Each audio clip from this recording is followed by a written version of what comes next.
నాకు మాత్రం కవి గాయకుడు తెలంగాణ ఉద్యమకారుడే కాదు, నాకు అందశ్రీ ఒక ఆత్మ బంధువు. తెలంగాణ రాష్ట్రం ఏర్పడిన తర్వాత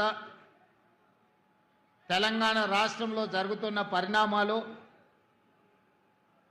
ఆనాటి పాలకులు ప్రజల మీద ప్రదర్శిస్తున్న అహంకార పూరితమైన వ్యవహారం, మాలాంటి ప్రజాప్రతినిధుల మీద పెడుతున్న అక్రమ కేసులు, సంపత్ కుమార్, కోమటిరెడ్డి వెంకటరెడ్డి గారు లాంటి శాసనసభ్యులను శాసనసభ సభ్యత్వాన్ని రద్దు చేసి వారి కర్కశత్వాన్ని, వారి ప్రజాస్వామ్య వ్యతిరేక విధానాలను బలంగా ప్రజల మీద రుద్దాలని, ఈ ప్రజల మీద ఆధిపత్యం చెలాయించాలని శాశ్వతంగా 4 కోట్ల తెలంగాణ ప్రజలను కట్టు బానిసలుగా మార్చి వారు, వారి కుటుంబము, వారి కొడుకులు, వాళ్ళ మనమన్లు ఈ రాజ్యాన్ని ఏలాలని ప్రయత్నం చేస్తున్నప్పుడు, ఎప్పుడైనా ఏదైనా నిరాశ నిస్పృహలకు లోనైనప్పుడు